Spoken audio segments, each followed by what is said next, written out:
ग्राम संसार कार्यक्रम सुनने वाले सभी किसान बहन भाइयों को राम राम।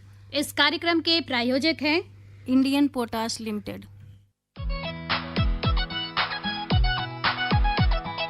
खेतों में जब पॉलीहेलाइट डाली जाएगी, आवश्यक तत्वों की कमी दूर हो जाएगी, मिट्टी की उर्वरता इससे बढ़ती जाएगी। आईपीएल की पॉलीहेलाइट, आईपीएल की पॉलीहेलाइट फसलों की जड़ और भी गहरी होती जाएगी, मजबूती के कारण फसलें गिर नहीं पाएगी, फसलों की उत्पादकता को खूब बढ़ाएगी, किसान भाइयों के जीवन में खुशियां आएगी। आईपीएल की पॉलीहेलाइट, आईपीएल की पॉलीहेलाइट मिट्टी की उर्वरता एवं फसल उत्पादन में अद्भुत वृद्धि के लिए प्रसिद्ध बहुपोषक प्राकृतिक उर्वरक आईपीएल की पॉलीहेलाइट समझदार किसानों की पहली पसंद। आईपीएल की पॉलीहेलाइट। तो आप सभी का स्वागत है हमारे विशेष फोन इन कार्यक्रम में। और जैसा कि आप सभी जानते हैं कि भारत में अधिकतर जो किसान भाई हैं गन्ने की बुआई करते हैं, और जैसा कि जो बसंतकालीन गन्ने की जो बुआई है वो शुरू हो चुकी है। और गन्ने की बुआई करने से पहले कई तरह की जो तैयारी हमें करनी होती है, जैसे कि गन्ने की बिजाई से पहले खेत की तैयारी कैसे करें, कौन से बीज का चुनाव करें, और जब गन्ने की फसल लग जाए तो और भी क्या बातें हैं जिन्हें कि हमें ध्यान में रखना होता है। तो इसी से संबंधित हमारा आज का विषय है बसंतकालीन गन्ने की बिजाई की विधियां और समस्याएं और समाधान। जी बिल्कुल, गन्ने की पाठशाला है कार्यक्रम, तो विषय भी गन्ने से संबंधित ही होगा। और आज का जो विषय हमारी आरती बहन ने बता दिया है। और इसके अलावा हमारे विशेषज्ञ हैं डॉक्टर विकास कुमार मलिक, प्रभारी हैं कृषि विज्ञान केंद्र बागपत से, और डॉक्टर सुरेंद्र प्रताप सिंह, विशेषज्ञ हैं गन्ना अनुसंधान संस्थान मुजफ्फरनगर से। अपने बहन भाइयों को सीधा ले चलते हैं अपने स्टूडियो में विशेषज्ञों के पास। गन्ने की पाठशाला कार्यक्रम में दोनों का स्वागत है। डॉक्टर सुरेंद्र प्रताप सिंह, डॉक्टर विकास मलिक जी, धन्यवाद। और जब तक हमारे किसान भाइयों के फ़ोन आते हैं तो निश्चित तौर पे जो हमारे किसान भाई गन्ने की खेती करते हैं और खेती के साथ साथ गन्ने का उत्पादन करते हैं, और विशेष तौर पे जो हमारा पश्चिमी उत्तर प्रदेश है, इस क्षेत्र में ज़्यादातर गन्ने की खेती किसान भाई करते हैं और वो बड़े स्तर पे करते हैं जी। और कुछ गन्ने से गुड़ बनाते हैं, कुछ दूसरी चीज़ें बनाते हैं, लेकिन बहुत से किसान भाई सीधे गन्ने को मिल में भी भेजते हैं। जी। और जब गन्ने को मिल में ले जाते हैं तो मिल वाले भी देखते हैं कि भाई गन्ने की परिपक्वता क्या है, कब उसकी बिजाई हुई है, कौन सी किस्म लगाई है, इसका चीनी परता क्या है, उसके हिसाब से उनको कीमत मिलती है। जी। तो डॉक्टर साहब, गन्ने की हमारे किसान भाई बिजाई एक तो शरदकालीन करते हैं जी, जो हो चुकी है और खेतों में किसानों की फसल खड़ी हुई है, और कुछ किसान भाई बसंतकालीन जो समय चल रहा है इस समय बिजाई करते हैं। जी। और बहुत से ऐसे किसान भाई भी हैं जो गेहूं काट के भी बिजाई करते हैं, देर से बसंतकालीन, वो भी बसंतकालीन में ही आता है, लेकिन थोड़ा देर से बिजाई। बसंतकालीन में, बिल्कुल। तो डॉक्टर साहब, जो इस समय बिजाई करना चाहते हैं किसान भाई, तो एक किसान भाई लाइन पे हैं, कहो तो उनका फोन ले लिया जाए। बिल्कुल बिल्कुल। हेलो, सर जी। नमस्कार जी, कौन भाई बोल रहे हैं? मैं रामपाल बोल रहा हूँ सर, कलाड़ी तहसील सिवानी, डिस्ट्रिक्ट भिवानी, हरियाणा। जी रामपाल जी, क्या सवाल है आपका? गन्ने के लिए पूछ रहा हूँ सर, गन्ना हमारे यहाँ लग जाएगा क्या? वो रेतीली मिट्टी है। आपका भिवानी पड़ता है? राजस्थान से सटा हुआ है वैसे तो हमारा गाँव, तो डिस्ट्रिक्ट तो भिवानी है। जी मलिक जी। जी, मैं पहले तो गन्ने की फसल लगाने से पूर्व आपसे निवेदन करूंगा कि आप अपनी मिट्टी की एक बार जांच करा लें कि आपकी ज़मीन में, जैसे कि आपने अभी बताया कि रेतीली मिट्टी है, जीवाश्म कार्बन की हम उसमें एक बार स्तर देख लें कि किस प्रकार का जीवाश्म कार्बन उसमें है। 0.5 के आसपास यदि उसमें जीवाश्म कार्बन है तो इसका मतलब गन्ने की खेती वहां पर की जा सकती है। अच्छा, दूसरा एक इसी के संदर्भ में एक प्रश्न आता है कि क्या पहले से आप उसमें अन्य फसलों की खेती ले रहे हैं, गेहूं की, धान की, अन्य किसी? हाँ, वो तो नहीं, धान नहीं होता सर हमारे यहाँ, गेहूँ, सरसों, गेहूं और सरसों, बाजरा और कपास जी, ये होते हैं सर। बिल्कुल बिल्कुल। तो आप क्लाइमेटिक कंडीशन के आधार पर तो हरियाणा, पंजाब और पश्चिमी उत्तर प्रदेश सभी रिकमेंड है, यहाँ पर गन्ने की खेती हम कर सकते हैं। थोड़ा सा फसल लगाने से पूर्व आप एक बार मृदा की जांच करा लें और उसके उपरांत आप गन्ने की बुआई करें तो निश्चित तौर पर आपको बसंतकालीन यदि गन्ना बुआई करते हैं तो उत्पादन भी उसमें अच्छा प्राप्त होगा, उसमें कोई दो राय नहीं है। हमारे दीमक ज्यादा लगती है सर, दीमक से कोई दिक्कत नहीं आएगी क्या? दीमक के लिए कोई दिक्कत नहीं है। ये बर्बेरिया बेसियाना मेटाराइजियम ये कल्चर मिलता है, आप इसका इस्तेमाल करेंगे तो ये जो केमिकल आप जब डालते हैं खेत में ना, हाँ जी, तो उसमें क्या होता है, जब तक उसकी स्मेल आती महक रहती है तब तक तो वो भाग जाते हैं। और ये जैविक है, इसका अगर आप इस्तेमाल करेंगे तो निश्चित रूप से लंबे समय तक उसमें दीमक और व्हाइट ग्रब ये दोनों की शिकायत जो होती है वो नहीं आएगी। ये बीज कहाँ मिलेगा सर? बीज तो आपको उत्तर प्रदेश गन्ना शोध परिषद शाहजहांपुर में भी मिल जाएगा, मुजफ्फरनगर में मिल जाएगा, ICR लखनऊ में भी आपको मिल सकती है, वैरायटी चल जाएंगे। हमारे यहाँ नहीं मिलेगा कि में सरकारी मिले? जी जी जी, आपके यहाँ पर करनाल में भी गन्ने का अनुसंधान केंद्र है, आप करनाल में भी संपर्क कर सकते हैं। ये नजदीक पड़ेगा सर? हाँ, करनाल नजदीक पड़ेगा, या फिर आपके एडजॉइनिंग में शुगर फैक्ट्री जहाँ पर आप गन्ना सप्लाई करेंगे यदि संभव होगा तो आप उनका भी सहयोग ले सकते हैं, वो भी आपको बीज की उपलब्धता करा सकते हैं। ठीक है, फोन करने के लिए आपका बहुत बहुत धन्यवाद। तो डॉक्टर साहब बिल्कुल, क्योंकि अगर कोई भी किसान गन्ने की खेती करना चाहता है तो निश्चित तौर पे वो मिट्टी की जांच कराए, क्योंकि जब तक मिट्टी की जांच नहीं कराएगा तब तक तो उसको ये पता नहीं चलेगा कि उसमें कितने पोषक तत्व हैं, कौन से पोषक तत्वों की कमी है। बिल्कुल। तो डॉक्टर साहब, अगर जो किसान भाई गन्ने की खेती करते हैं तो निश्चित तौर पे उसमें किस्म का बहुत बड़ा महत्व होता है, तो कौन कौन सी ऐसी किस्में हैं जिनको आप लोग पश्चिमी उत्तर प्रदेश और आसपास में बिजाई के लिए कहते हैं? जो पश्चिमी उत्तर प्रदेश के लिए जो हम बात करते हैं, मुख्य रूप से हमारे यहाँ पर हम जो अब तक आच्छादित क्षेत्रफल है वो अर्ली ग्रुप का क्षेत्रफल है, अगेती पकने वाली प्रजाति का है, शीघ्र पकने वाली प्रजाति का है, जिसमें मुख्य रूप से 0238 वैरायटी पहले से काफ़ी क्षेत्रफल कवर किए हैं। लेकिन अब इस प्रजाति में बहुत क्षेत्रों में रेड रूट जैसी समस्याएं आने लगी है, लाल सड़न रोग। तो किसान भाइयों से ये आग्रह है कि अब आप 0238 से हटते हुए अन्य वैरायटियों का चुनाव करें, और जिसमें मुख्य रूप से आप यदि उसी के समकक्ष दूसरी वैरायटी को 0118 वैरायटी है आप उसका भी चुनाव कर सकते हैं। को 15023 वैरायटी है, वो भी बहुत अच्छा उत्पादन देने वाली प्रजाति है। को सा 13235 ये भी बहुत अच्छा अगेती ग्रुप की ही वैरायटी है, और इसकी जो फिनोटाइप है, जो इसका क्रॉप का 38 आपको लग्जूरियस क्रॉप नजर आती है, उसी प्रकार के आपको 13235 प्रजाति नजर आएगी।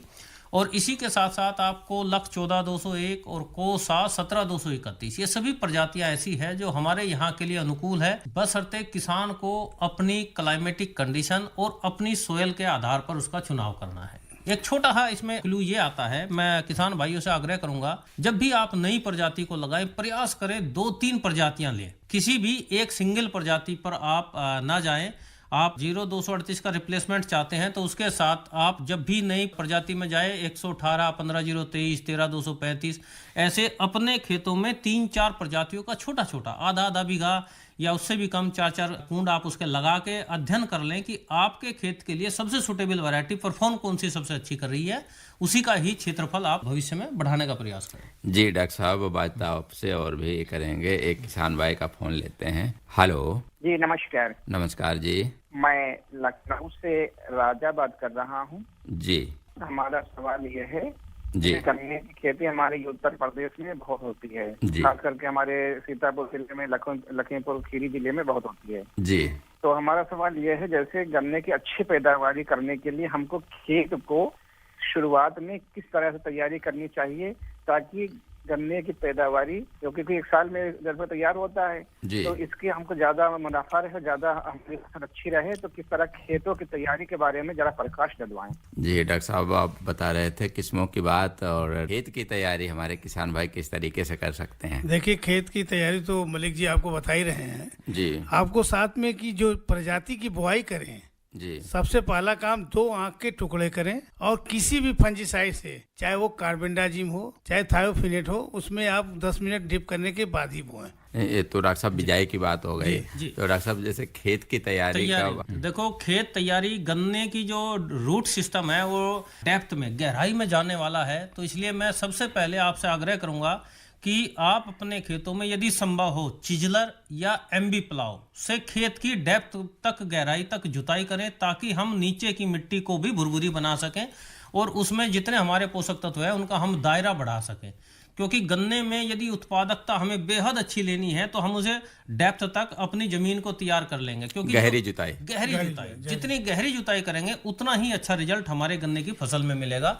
तो सबसे पहले आप प्रयास करें चिजलर में, इसलिए रिकमेंड करता हूं क्योंकि जो हमारा चिजलर होता है वो आपकी जमीन में हम लंबे समय से ट्रैक्टर का इस्तेमाल कर रहे हैं, भारी यंत्रों का इस्तेमाल कर रहे हैं, तो नीचे एक हार्ड पैन बनने की स्थिति बन जाती है, जिस कारण से हमारे जो हैवी मेटल्स होते हैं, कुछ तत्व ऐसे होते हैं जो बहुत हैवी होते हैं, वे जमीन में नीचे नहीं जा पाते। तो जब हम चिजलर चलाते हैं तो हमारा चिजलर चलने से जमीन में एक लाइन, एक दरार बनाता है, जिससे हमारे हैवी मेटल्स जो हानिकारक लवण है वे नीचे चले जाते हैं और हमारी फसल उपजाऊ रहती है और जमीन की वाटर होल्डिंग कैपेसिटी भी बढ़ती है। तो सबसे पहले तो प्रयास करें आप उसमें चिजलर और एमबी प्लाव का इस्तेमाल करें। उसके बाद 2-3 हैरो या कल्टीवेटर चलाकर आप खेत में पाटा लगाकर समतल करने, और जब भी गन्ने की बुआई करें, क्योंकि कल्चर प्रैक्टिस की हम बात कर रहे हैं, बसंतकालीन गन्ना बुआई की बात कर रहे हैं, खेत तैयार करते समय भूमि शोधन से ही शुरू करें। हम खेत तैयार कर रहे हैं, सबसे पूर्व भूमि शोधन, और भूमि शोधन के लिए ट्राइकोडर्मा का इस्तेमाल। यदि हमने वहां पर गन्ना बुआई शुरू कर रहे हैं, क्योंकि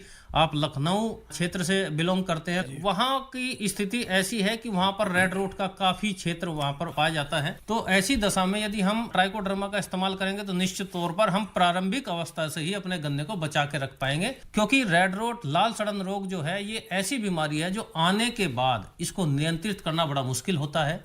तो प्रारंभिक अवस्था भी भूमि शोधन से ही हम इसको शुरू करते हैं। और इसके साथ साथ जी डॉक्टर साहब, एक किसान भाई लाइन पे हैं, उनसे बात करते हैं। हेलो, नमस्कार डॉक्टर साहब। नमस्कार सर, मैं ये जानना चाह रहा हूँ कि ऐसी कोई वैरायटी है जो इसका गन्ना काना ना होता हो? अगर काना होता है तो उसकी रोकथाम के लिए क्या किया जाए? आप अपना नाम और पता बताएं।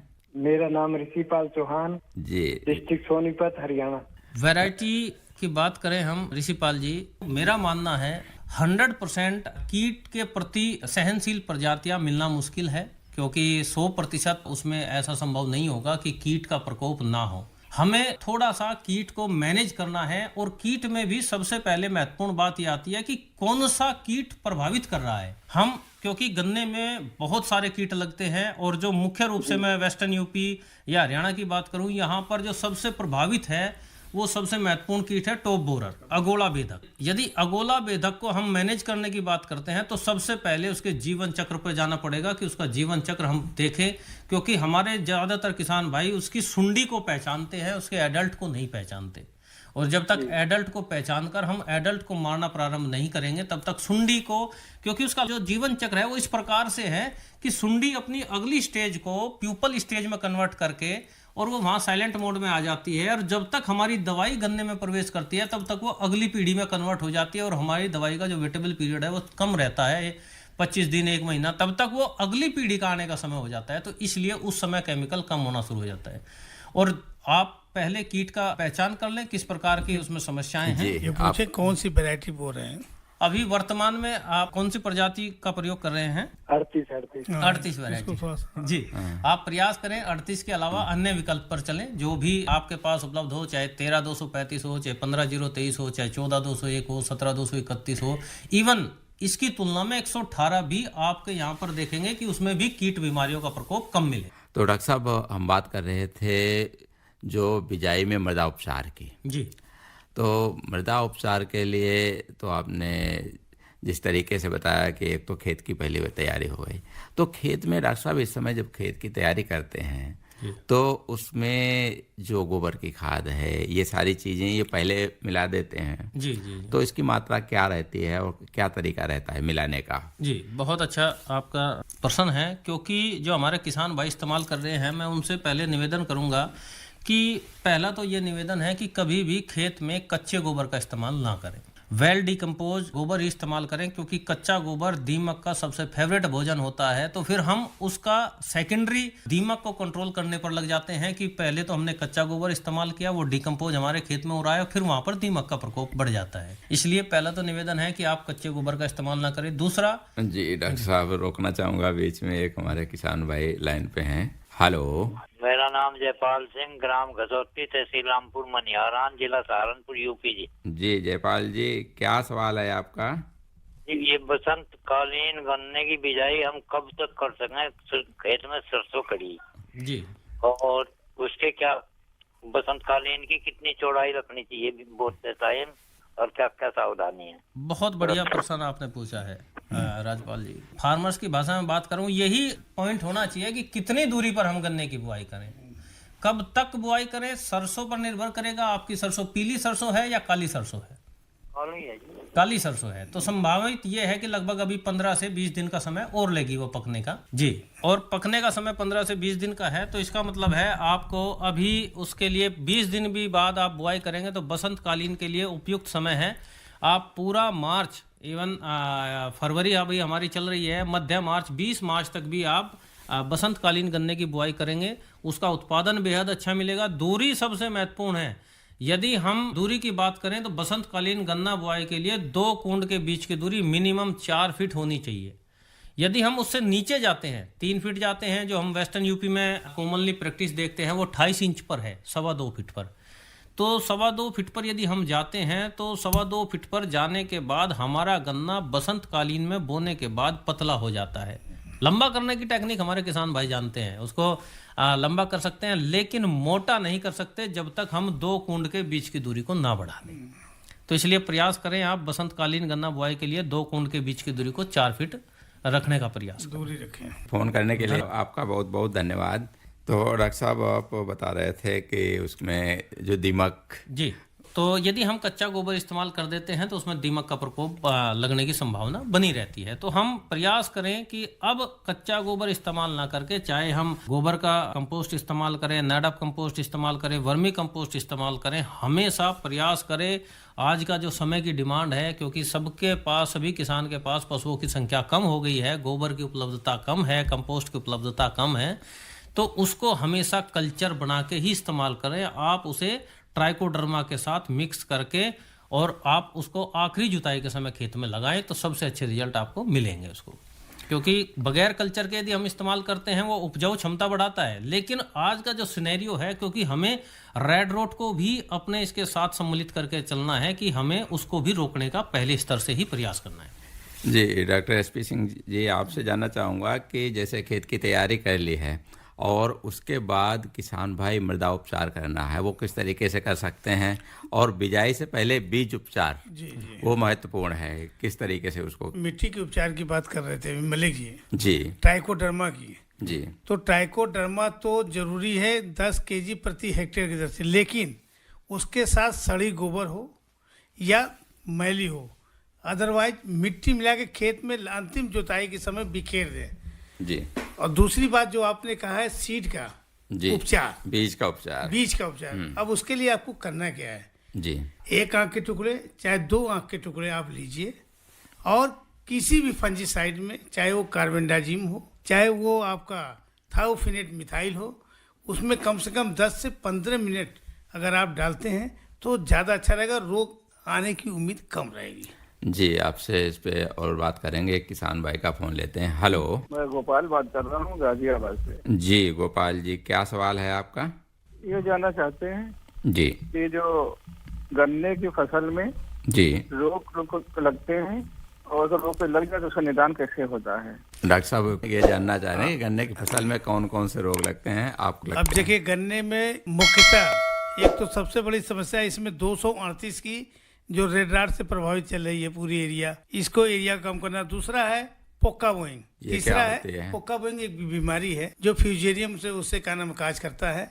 और ये होता क्या है, इसके 3 लक्षण दिखाई देते हैं, एक कोलाटिक फेस, दूसरा टॉप राट फेस, तीसरा है नाइफ कट फेस। जो पोक्का बोइंग का प्रारंभिक लक्षण है कोलाटिक फेस, वो आप देखिए कि पत्ती पे पीले रंग का धब्बा दिखाई देगा और फिर पत्ती उसकी ऐसी लगती है जैसे कपड़े टेरिकाट वगैरह का प्रेस करते हैं सिकुड़ जाता है, उस तरह का लक्षण दिखाई देता है। दूसरा है टॉप राट। टॉप राट में क्या होता है, पत्ती ऊपर से गल के नीचे आ जाती है और उसका ऊपर अगोला एकदम सीधे दिखाई दे, नीचे पत्ती नहीं होती है।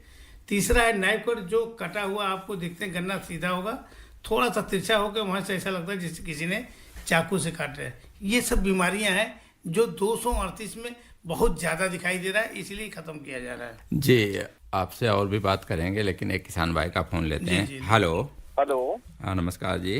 नमस्कार जी। कौन भाई बोल रहे हैं? मेरा नाम योगिंदर है जी, गांव काकड़ा, डिस्ट्रिक्ट मुजफ्फरनगर। जी योगेंद्र जी, क्या सवाल है आपका?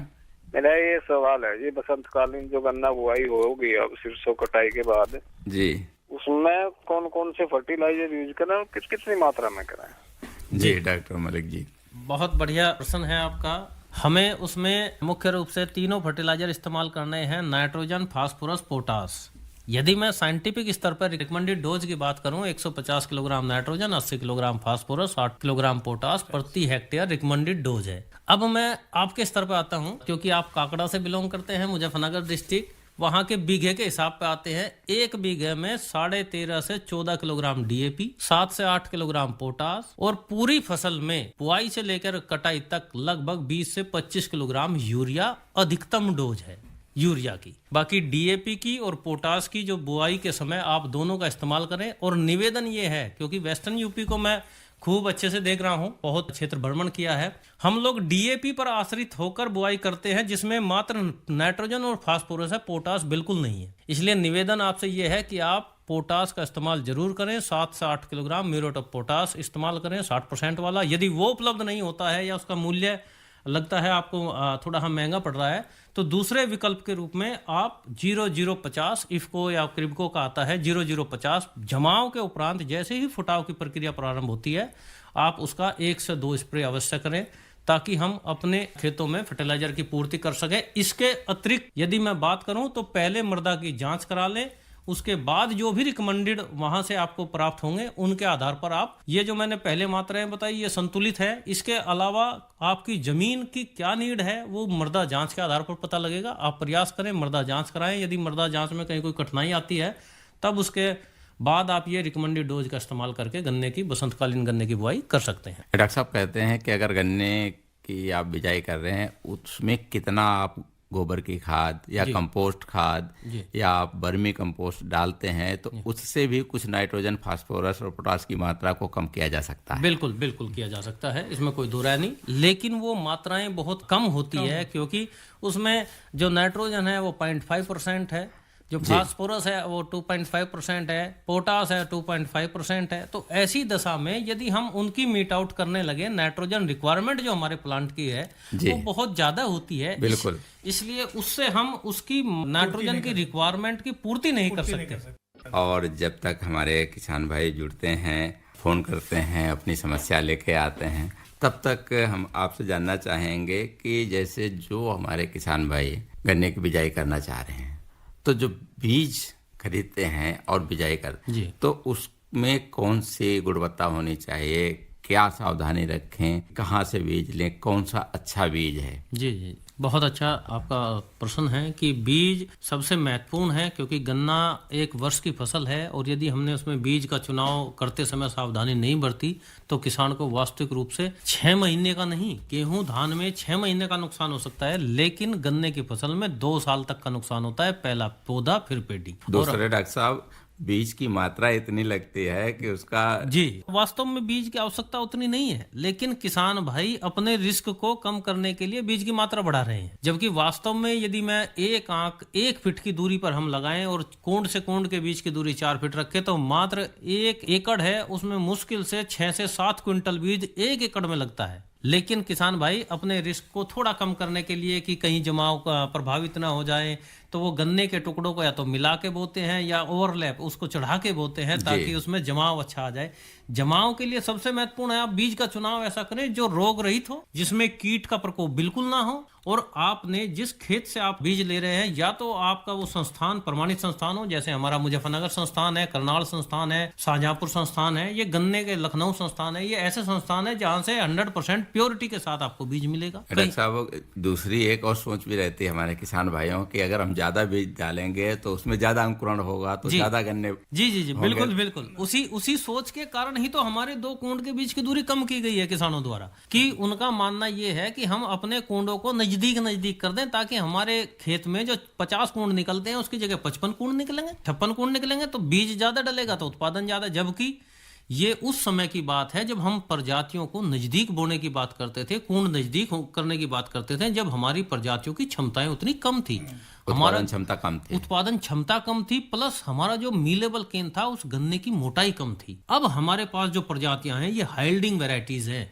इनकी क्षमताएं बेहद अच्छी हैं, इनकी उत्पादन क्षमता बहुत अच्छी है। इसलिए हम यदि दूरी पर जाएंगे तो इनकी वास्तविक क्षमताओं को ले पाएंगे, अन्यथा हम नज़दीक करने पर कीड़े बीमारियों को ही आमंत्रित करते रह जाएंगे और हमारा उत्पादन उससे प्रभावित होता रहेगा हमेशा। इसलिए हम दूरी पर चलें और हमेशा बीज का चुनाव करें तो ऐसे खेत से बीज का चुनाव करें कि जो आपने पहले से ही बीज उपचारित करके बोया हो, अगले वर्ष भी आप उसी से ही बीज लें। दूसरा, हमेशा प्रमाणित नर्सरी से ही बीज लें जो आपके गन्ना विभाग या आपके शुगर मिल के माध्यम से लगवाई जाती है। उन प्रमाणित संस्थाओं के आधार पर ही बीज का चुनाव करें। जी डॉक्टर साहब, वो जानकारी आपसे और लेंगे। एक किसान भाई का फोन लेते हैं। हेलो। हाँ जी, नमस्कार जी। नमस्कार जी। मैं राम कुमार नाम का किसान, ग्राम मबीकला, जिला बागपत, गन्ने के बारे में सवाल करना। जी बिल्कुल, क्या सवाल है आपका? सवाल ये है जी, गन्ना बुआई की जो ट्रेंच विधि है वे 2 प्रकार की है जी, उनमें कौन सी बढ़िया है, तो ये पूछेंगे डॉक्टर साहब से। जी बिल्कुल है। आपके बागपत के किसी विज्ञान केंद्र के वैज्ञानिक बैठे हुए हैं और विशेषज्ञ गन्ना के ही हैं। पहले तो मैं आपको बधाई दूंगा कि आपने फोन किया। आप तो सीधे संपर्क में हैं, आज वाया फोन के माध्यम से भी संपर्क में आ रहे हैं। बड़ी अच्छी बात है, क्योंकि आपसे तो लगातार वार्ता होती रहती है। ट्रेंच की जो विधि है वो समय अनुसार परिवर्तित होते हुए चलती है। जैसे अच्छा जी, मैं बात करूं जो इस समय हम पहले साधारण ट्रेंच थी जिसमें हम सीढ़ी के डंडे के नुमा गन्ने के टुकड़े रखते थे, वो पहली साधारण ट्रेंच थी। 1 फीट चौड़ी 1 फीट गहरी नाली के अंदर हम उसकी बुआई करते थे। उसमें संशोधन करके उन्नत ट्रेंच बनी, इंप्रूव्ड ट्रेंच। एक ही कुंड के अंदर 1 फीट चौड़ी नाली के अंदर 2 रो की बुआई होना। पेड़ रो एक ही कुंड के अंदर, एक ही नाली के अंदर आना। अब उसके बाद जो अब वर्तमान सिनेरियो है ट्रेंच का, एक कुंड के अंदर मात्र 1 लाइन, और वो भी सीधे गन्ने उसमें रखने हैं। और उसके कुंड के बीच की दूरी आपकी मिनिमम से मिनिमम बसंतकालीन बुआई के लिए 4 फीट होनी चाहिए, और गहराई उतनी होनी चाहिए जितना आपके पास ट्रैक्टर की क्षमता उसको गहराई तक पहुंचाने का कल्टीवेटर। उसी ट्रैक्टर का प्रयोग आप बुआई जुताई के लिए करें और उसी ट्रैक्टर का प्रयोग कुंड निकालने में। मैंने आपसे पहले भी चर्चा की थी कि हम ऐसा ना करें कि ट्रैक्टर के खेत की तैयारी तो हम 35 हार्स पावर के ट्रैक्टर से करते हैं और कुंड 45 या 50 हार्स पावर के ट्रैक्टर से कर देंगे, तो क्या होगा, एक सिनेरियो ये आएगा हमारे सामने कि कुंड नीचे बगैर जुताई हुई जमीन तक पहुंचा दिया जाएगा, क्योंकि ट्रैक्टर की क्षमताएं बड़ी है, ज्यादा है। जिस कारण से नीचे अनउपजाऊ मिट्टी पर गन्ने का टुकड़ा रखा जाएगा और वो जमाव उसका प्रभावित होने की संभावना रह सकती है। तो इसलिए आप साधारण तौर पर जो आपके पास ट्रैक्टर है उसी से खेत तैयार करें, उसी से कुंड निकालें, और निश्चित तौर पर पुनः यही निवेदन है कि 4 फीट आप 2 कुंड के बीच की दूरी रखें और लगातार संपर्क बनाए रखें। धन्यवाद। तो डॉक्टर साहब, अब बिजाई की तो बात हो गई, बीज चुनाव की आपने बात करी, लेकिन बीज उपचार और मृदा उपचार की बात कर रहे थे डॉक्टर SP सिंह जी। तो इसमें आप बताइए किसान भाइयों को कि बीज तो उन्होंने ले लिया और ठीक है, अच्छी जगह से लिया जिसमें नहीं भी कोई बीमारी है, लेकिन फिर भी बीज को बिजाई से पहले उपचारित करके बोना है। तो किस तरीके से उपचारित करें जिससे कि उनका जो जमाव हो उसमें कोई बीमारी ना हो? अब इसके लिए एक ही काम कर सकते हैं जी। किसी भी प्रजाति की जब आप बुआई करें जी, गन्ने के टुकड़ों को 2 आंख के टुकड़े करें और एक घोल बना लें किसी भी फंजीसाइड का 1% का जी, यानी 1 ग्राम दवा 1 लीटर पानी में घोल बना लें। अगर आपके पास अगर कोई बर्तन है तो नहीं, खेत के किनारे गड्ढा बनाए, प्लास्टिक बना लीजिए, उसमें आप पानी डालिए, कम से कम 200 ग्राम दवा 200 लीटर पानी में जो गन्ने के सेट है उसमें डाल दीजिए जी। डालने के बाद कम से कम 10 से 15 मिनट, अब तो हमारे किसान भाई इतने जागरूक हैं कि ओवरनाइट रात में रख के सुबह बुआई करते हैं। उससे एक फायदा किसान को होता है, जो पानी होती है, जो नमी पहुंचती है उसके अंदर, उससे जमाव भी अच्छा होता है, और जो उसके ऊपर और नीचे के जो भाग हैं जो कटे हुए, उसमें दवाई की एक लेयर जम जाएगी, उससे बीमारी रोकने की क्षमता बढ़ जाएगी। दूसरी जो आपने कहा है उपचार करने के लिए, ट्राइकोडर्मा की चर्चा होती है। ट्राइकोडर्मा इसलिए जरूरी है कि रेड रॉट को कंट्रोल करने के लिए, विल्ट को कंट्रोल करने के लिए, पाइन एपल के लिए, तीनों रोग जो है इससे बहुत अच्छा कंट्रोल होता है, क्योंकि ये सॉइल बॉर्न जो मिट्टी में पड़ा रहता है फंगस, उसको ये डेड करता है। इसका नेचर है एंटागोनिस्टिक। जी, अभी बात करेंगे इस पे। किसान भाई का फोन लेते हैं। हेलो। राजेश कुमार, गांव कोल, जिला कैथल से जी। राजेश कुमार कैथल से। हाँ जी जी, क्या सवाल है राजेश कुमार जी? गन्ने की अच्छी वैरायटी के बारे में कोई बढ़िया। जो हमारे यहाँ पर वेस्टर्न यूपी या इधर के लिए हमारी रिकमेंड है COH 160, आपके हरियाणा के लिए भी रिकमेंड है। आपकी अच्छी उत्पादन देने वाली वैरायटी है जो हमारे वेस्टर्न यूपी के लिए रिकमेंड की गई है। 15-023 है, बहुत अच्छा उत्पादन देने वाली वैरायटी है। या इससे पूर्व में चली हुई वैरायटी को 0118 या को 713-235, ये ऐसी प्रजातियां हैं जिनमें क्षमताएं हैं बहुत अच्छा उत्पादन देने की।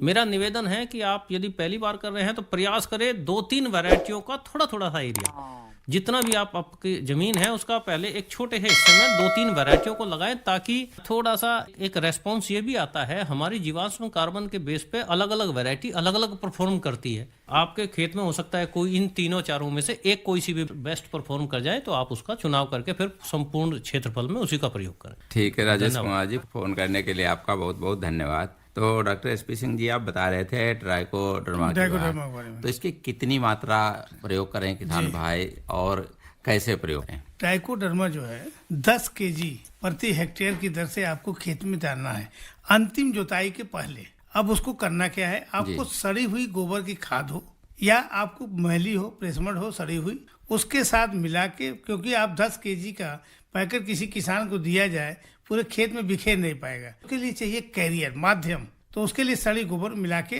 खेत में बिखेरेंगे। नहीं भी कुछ मिलता है तो आप किसान भाई मिट्टी में मिला के उसको खेत में बिखेर दे और अंतिम जुताई के समय उसको जोतने के बाद नाली खोल के अपना गन्ना बो सकता है। तो डॉक्टर साहब, बात आपसे करना चाहूँगा मलिक जी कि जिस तरीके से अभी एक किसान का फोन आया था कि गन्ने की बिजाई की ट्रेंच विधि की उसने पूछी थी, तो और कौन कौन सी विधियां हैं जिससे किसान भाई बिजाई कर सकते? आज का समय एक ही विधि पर रहने का नहीं है। मेरा मानना यह है समय अनुसार विधियों का भी परिवर्तन है। समय अनुसार 2 कुंड के बीच की दूरियों का तो परिवर्तन मैं बोलता ही हूँ, उसके साथ साथ समय अनुसार दूरी भी परिवर्तन के साथ साथ विधि, जैसे किस्मों का बदलाव, खेत का बदलाव भी है। तो अब मैं विधि पे आता हूँ। पहली आपकी जो हम साधारण विधि से जाते हैं, पहले आप जाइए ट्रेंच विधि। ट्रेंच विधि के बाद हम जाते हैं फिर रिंग पिट विधि पे, गड्ढा विधि। 1.25 फीट चौड़ा, 1 फीट गहरा गड्ढा, फिर 4 फीट की दूरी पर फिर जाते हैं तो फिर वहां पर 1.25 फीट चौड़ा, 1 फीट गहरा गड्ढा हम वहां पर बनाते हैं। 1.25 फीट उसकी त्रिज्या की लंबाई में बता रहा हूँ। यदि एक सिरे से दूसरा सिरा नापे तो 2.5 फीट उसके बीच का रेडियस वो बैठता है। तो वो पूरा 2.5 फीट का गड्ढा आपने बनाया है 4 फीट की दूरी पर। तो पहला ट्रेंच मेथड हुआ, दूसरा रिंग पिट हुआ, तीसरा पेयर्ड रो, दोहरी पंक्ति विधि। 2 लाइन एक साथ बोए, एक खाली छोड़ दे, 2 लाइन बोए, एक खाली, एक लाइन के बराबर जगह खाली छोड़ दें। ये टेक्नोलॉजी अलग अलग समय, अलग अलग परिस्थिति में, अलग अलग परिवेश में कार्य करती है। जैसे यदि मैं रिंग पिट विधि की बात करूं, भविष्य में यदि हम अधिकतम उत्पादन प्राप्त करना चाहते हैं तो हमें रिंग पिट की तरफ भी जाना पड़ेगा। और रिंग पिट के साथ एक चीज कोरिलेट करती है। तो इसका फायदा क्या है? फायदा उत्पादन में आप जो पहले से विधियां हैं उसकी तुलना में 1.5 गुना उत्पादन आप प्राप्त कर सकते हैं। मेन उद्देश्य किसान का उत्पादन से है, मील का रिकवरी से है। और रिकवरी तब आती है जब हमारे खेतों में मिलेबल केन बने। और मिलेबल केन बनते हैं या तो ट्रेंच पे जाइए या रिंग पिट पे जाइए। जो हमारी साधारण विधि है उसमें मिलेबल केन बनने की संभावनाएं, उस क्वालिटी केन बनने की संभावनाएं नहीं रहती है जो हमें ट्रेंच विधि में जाने के बाद मिलेगा या रिंग पिट विधि में जाने के बाद मिलेगा। तो डॉक्टर साहब, जो रिंग पिट की बात आपने की है, तो उसमें जो बिजाई करते हैं वो किस तरीके से करते हैं? हाँ, जो आपका गड्ढा है उसके गड्ढे को बीच के मध्य केंद्र बिंदु मानकर, जैसे हमारे फ्लैग में चक्र होता है तो चक्रनुमा डंडों के आधार पर हम उसमें लगभग 8 से 10 गन्ने के टुकड़े 2 आंख वाले रख सकते हैं, ताकि हम उसमें लगभग 18 से 20 आंखें हम उसके अंदर रखते हैं। उसके साथ मैं किसान भाइयों को ये भी बताना चाहूँगा कि उसके साथ सबसे अच्छा उत्पादन यदि प्राप्त करना है तो रिंग पिट के साथ ड्रिप इरिगेशन पर जाना होगा। यदि आप रिंग पिट के साथ ड्रिप इरिगेशन पर जाते हैं, बूंद बूंद सिंचाई विधि पे, टपक सिंचाई विधि पे जाते हैं, तो निश्चित तौर पर उत्पादन में बेहद वृद्धि होगी। और यदि उसके साथ नहीं जाते हैं तो कहीं ना कहीं उत्पादन प्रभावित हो सकता है, क्योंकि रिंग माने गड्ढा, जब आप सिंचाई करेंगे तो गड्ढे में पानी ज्यादा भरने की भी संभावना है। तो इसलिए प्रयास करें, आप रिंग पिट को अपनाएं, ट्रेंच को अपनाएं, तो निश्चित तौर पर उत्पादक और क्वालिटी दोनों मिलेगी। डॉक्टर साहब, एक किसान भाई लाइन पे हैं। हेलो, नमस्कार सर। नमस्कार जी। मैं जिला बागपत से बोल रहा हूँ, विकास कुमार, गाँव नंगला रवा से जी। ये जो ट्राइकोडर्मा है जी, इसका पेडी में कैसे इस्तेमाल करेंगे? जो ट्राइकोडर्मा है ये भी एक फंगस है और हम इसे ज़्यादातर प्रयास करते हैं कैरियर के साथ लेके जाने में, इसीलिए हम उसके साथ गोबर की खाद की बात करते हैं। लेकिन हम ट्राइकोडर्मा को किसी भी फॉर्म में खेत में पहुंचा सकते हैं, जैसे बीज उपचार है और आपका फोलियर स्प्रे है, सीड प्राइमिंग है, मृदा उपचार है, आप उसका फोलियर स्प्रे भी कर सकते हैं। या यदि आपका जो पेडी है वो आपने कटाई कर दी है, रेटून मैनेजमेंट डिवाइस वगैरह उसमें चला दिया है या निराई गुड़ाई कर दी है, तो गोबर के साथ उसको मल्टीप्लाई करके 10 से 12 दिन के समय के साथ में मल्टीप्लाई करके फिर कूंड डालने के बाद यदि निराई गुड़ाई कर सकते हैं तो उससे अच्छी बात कुछ नहीं होगी, वो और ज़्यादा कारगर सिद्ध होगा। यदि नहीं कर पाते हैं तो कूंड डालने के बाद आप सिंचाई कर दें तो भी आपका वो कारगर सिद्ध होगा, क्योंकि उसमें मॉइस्चर लेवल उसे ज़्यादा मिलेगा और क्योंकि वहाँ पर रूट जोन के पास आपने डाला है तो वो ज़मीन के संपर्क में आने से ज़्यादा अच्छा कारगर सिद्ध होगा। जो प्रारंभिक अवस्था है, खड़ी फसल में बात करते हैं तो हम फोलियर स्प्रे पे भी जाते हैं तो उसकी भी वहां पर बेनिफिट मिलेगा। तुलनात्मक थोड़ा कम या ज्यादा हो सकता है फोलियर स्प्रे में, लेकिन 100 के 100% कारगर सिद्ध होगा, लाभकारी रहेगा। 1 बीघे में कितना इस्तेमाल करें सर इसको? जी, ये 1 एकड़ में 2 किलोग्राम रिकमेंडेड होता है, लेकिन यदि आपके पास समय का अभाव होता है तो आप उसकी मात्रा गोबर की खाद में मल्टीप्लाई करके आप उसकी मात्रा बढ़ा दें तो आप 1 किलो पर बीघा तक भी जा सकते हैं। जी, फोन करने के लिए आपका बहुत बहुत धन्यवाद। तो डॉक्टर विकास कुमार मलिक जी, डॉक्टर सुरेंद्र प्रताप सिंह जी दोनों कार्यक्रम में आए और आज बहुत अच्छी जानकारी रही, काफी किसान भाइयों ने भी भाग लिया। आप दोनों का बहुत बहुत धन्यवाद। धन्यवाद। किसान भाइयों सुन लो मेरी बात, किसान मित्र से ना है बढ़िया खाद, IPL की किसान मित्र जैविक खाद मुख्य सूक्ष्म तत्वों से मिट्टी को जीवंत बनाए, ठोस हो या तरल रूप में इस खाद से फसलें लहराए। फसलें तुम भरपूर उगाओ, खूब कमाओ, मौज मनाओ।